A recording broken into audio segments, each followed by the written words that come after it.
With entertainment and distractions literally at our fingertips, we are spending more and more time on social media, watching Netflix, and playing video games.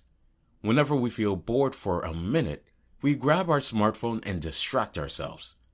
Or we simply start thinking about grabbing a nice, high-sugar snack to fill the gap of boredom.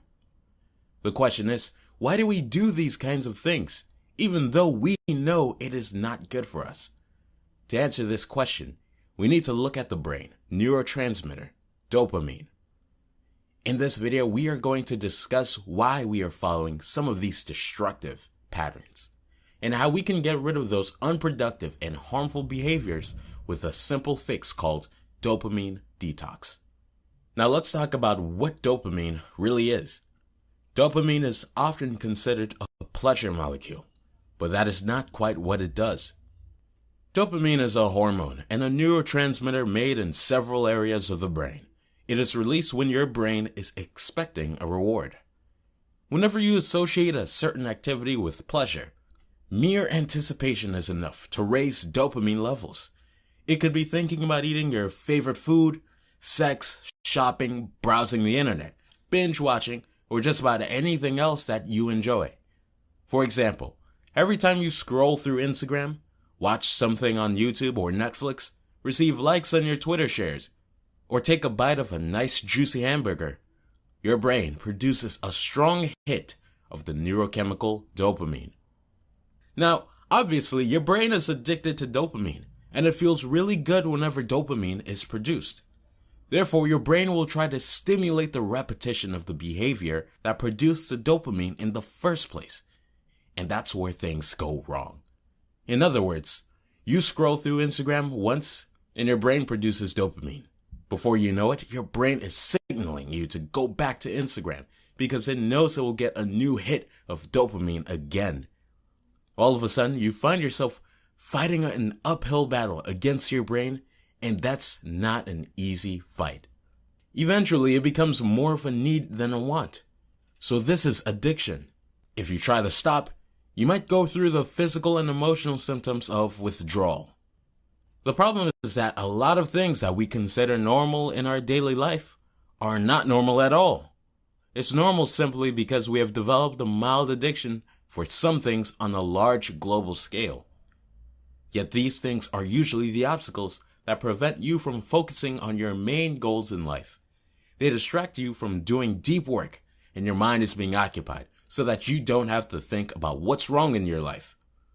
All in all, it can have a huge impact on the way you think and behave. To know the reality behind all this phenomenon, few experiments have been done about dopamine addiction using mice. In one of those experiments by Christian Lucier, a professor in neurology at the University of Geneva, the mice were put in a cage with levers that they could press at any time they want. When they pressed a button, a special optical sensor, which controls specific neurons in their brain, activates their dopamine neurons. Therefore, upon receiving the dopamine, the mice quickly started to show the signs of addictive behavior as they happily kept pressing the lever to receive more and more dopamine.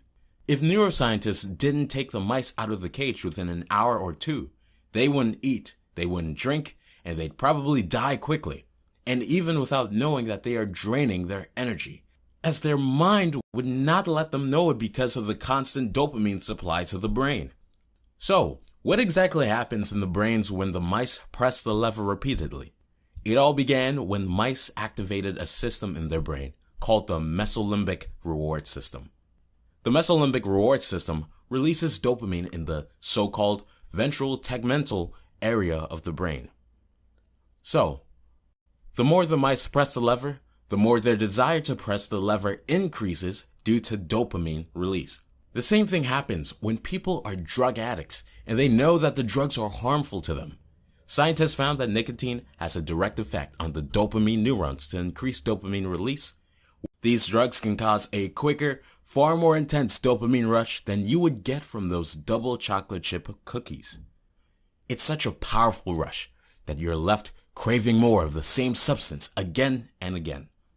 As a habit forms, the brain responds by toning down the dopamine release. Now you need more of that substance to get the same level of pleasure as before. So drug addiction keeps getting stronger and becomes increasingly harmful for the person. These addiction-induced charges in the brain remain, even if you stop taking drugs for long enough so that the drugs have completely left your system. To cater to all these problems, researchers have found a strategy to detox your system. Dopamine detox is a technique that allows people to interfere very specifically with circuits that matter in motivating a certain behavior and drug addiction. So why would this technique even work? Think about it this way. Let's say you've been eating at the fanciest restaurant in your city. As a result, what happens is that those luxurious meals become your new normal. So if someone offered you a slice of plain bread, you would probably refuse it. It simply wouldn't taste as good as your usual fancy restaurant meal. But what if all of a sudden you find yourself stranded on an abandoned island and you are starving for days? Do you refuse that piece of plain bread now? Suddenly that piece of plain bread doesn't seem so bad. That is exactly what the dopamine detox does. It starves you of all the pleasure you usually get, and in return, makes those less satisfying activities more desirable. What you're going to do is set aside a day where you're going to avoid all the highly stimulating activities. You're going to stop flooding your brain with high amounts of dopamine and let your dopamine receptors recover. For 24 hours, you are going to avoid all those highly stimulating, fun activities you used to do before. For an entire day, you'll have as little fun as possible. You won't be using the internet or any technology like your phone, TV, or computer. You will not listen to music, eat junk food. Mainly, you're going to avoid all sources of outside pleasures that give you quick gratification for the entire day. Try and go properly analog. Think about how people were spending their lives in the 80s because they had no mobile phones, no internet, and no Netflix. So you could go for a swim, read a book, or cook a long dinner. You could also meditate, reflect on your thoughts, and write down any ideas you get on a piece of paper. You are immediately going to embrace the lots of boredom. All these things might seem quite intense, but if you want faster results, you need to take dedicated action. Do anything away from quick gratification, and it will give you the satisfaction of dopamine, but in a far healthier and more productive way than simply a like on Instagram.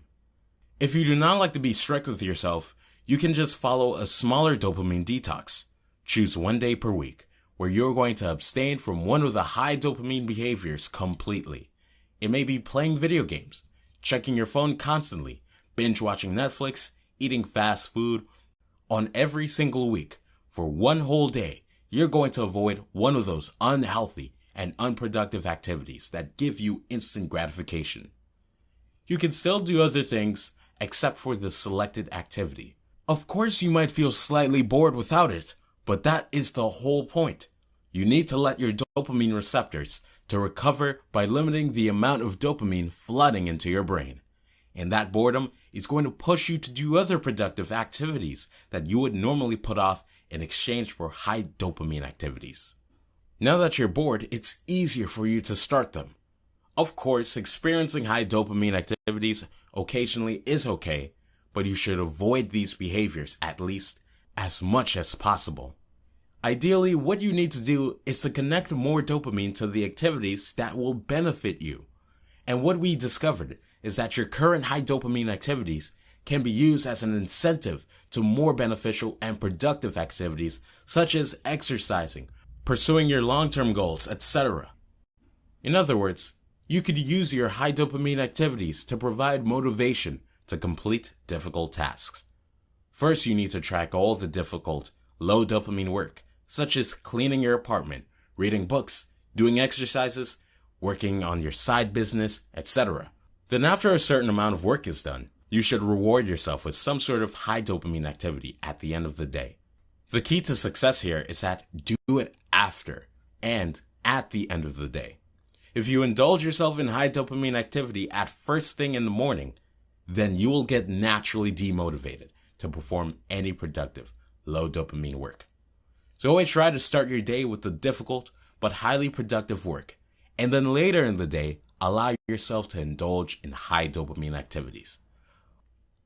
Dopamine detox can help you come up with ways to deal with difficult things you'll encounter daily while still enjoying everyday life. Therefore, the next time you find yourself bored and reaching for your phone to scroll through social media mindlessly, pause and take note of what you are thinking and how your body feels. Then choose something else to do instead, like take a walk or meditate. You can also include other things in this routine. Every day, select a time when you will not use any kind of device. No TV, no internet, no YouTube or Netflix. The best would be no screen time before bed. When the brain or body is overloaded with a chemical, that chemical's receptors can become overexerted.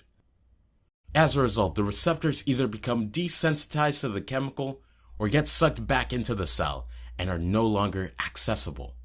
A classic example of this is insulin resistance, where cells stop responding to the hormone after years of being flooded with it.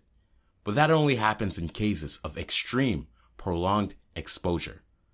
Dopamine detox should be used as an exercise in self-control to break the bad habits, and though it seems difficult, it is not impossible. So, get off your phones, get outside, read a book, and start doing some productive work. This is the exact reason why I'd recommend the 24-hour dopamine detox to anyone. Feel free to adjust some of the rules if they intimidate you. Maybe trade the no internet rule to 3 educational YouTube videos per day to make it more accessible to you. Nevertheless, I highly encourage you to try it for yourself and see how it changes your life. Let me know in the comments if you plan on doing dopamine detox yourself, or if you have already tried it, what was your experience? Thank you for watching the video. Please like, comment, subscribe to our channel, and smash the bell icon.